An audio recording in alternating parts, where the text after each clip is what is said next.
If you guys enjoy what I do, be sure to hit that like button and subscribe. It really helps the channel and it's free and easy to do. Welcome to my channel where we cover the lore of Final Fantasy XIV. We cover the stories both big and small, the epic and the cute, the silly and the tragic. I hope you all enjoy the ride, and welcome to the Chronicler of Lore.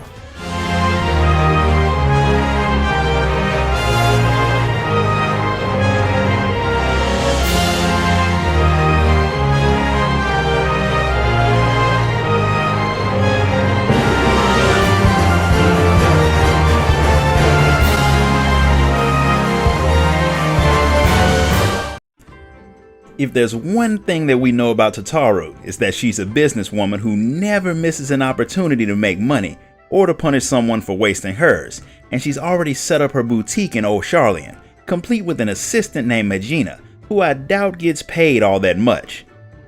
She's happy that the Warrior of Light stopped by because Tataru is starting a new project that she could use some help with.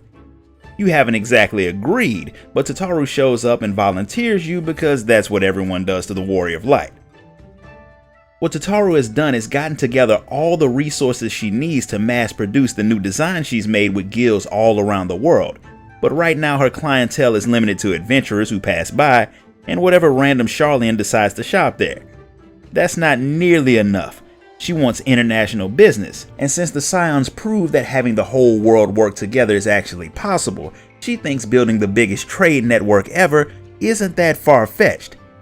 But none of that will happen overnight, and it will take a lot of work, and the best way to network is by using someone who already has a lot of connections, that being the Warrior of Light, of course.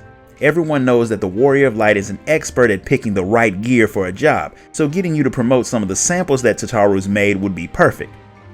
She claims that she'll cover all of your aetherite expenses, but I'm pretty sure we're all positive that's a lie. Lying or not, that doesn't stop her from sending you off to the first stop on this list, Limsa Lominsa. She wants you to meet up with Sakar, the leader of the Bloody Executioners. After that, she wants you to go to Gridania and get Arun Senna on board with using her clothing. Lastly, she wants you to head to Ul'dah and talk to Pippin, who's been a good friend of hers for a while and has quite a few connections of his own. And since he spends a lot of his time fighting, him and his allies could likely use her gear as well.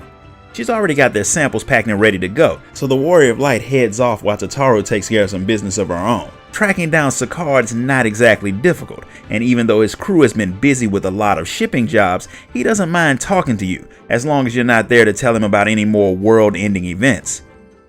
Being a part of the preparations for the final days let him know just how short-sighted he had been during his pirate days, but since they've been carting the Kobol's metalworks all over the world, he feels better about what his crew is doing. And before you even have a chance to ask, he says that he'll happily promote whatever it is that you're trying to sell.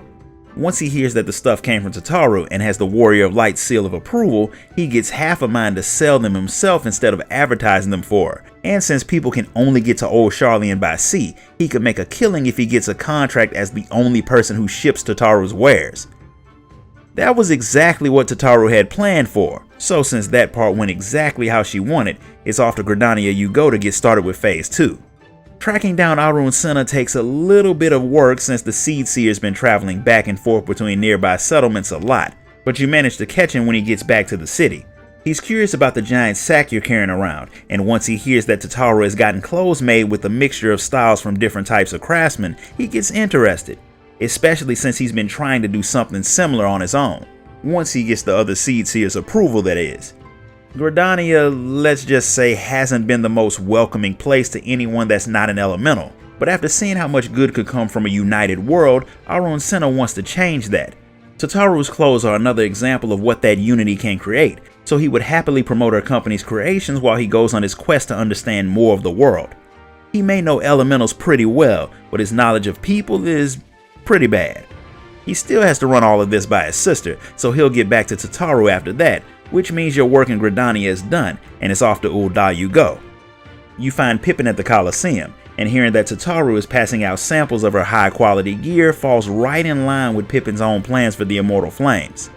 After everything that he's been through, he finally understands that Rauban gave him his sword as a sign of his faith in him, and being entrusted with something so precious helps remind him of why he fights, and helps him fight harder.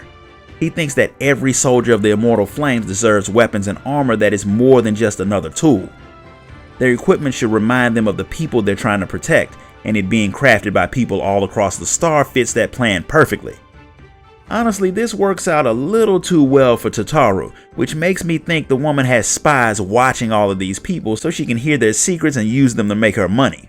Pippin decides to wear her gear for a few fights in the Colosseum to test it out, but he's not one to take stuff for free, so he gives you a necklace that he had been planning on giving to Tataru for a while.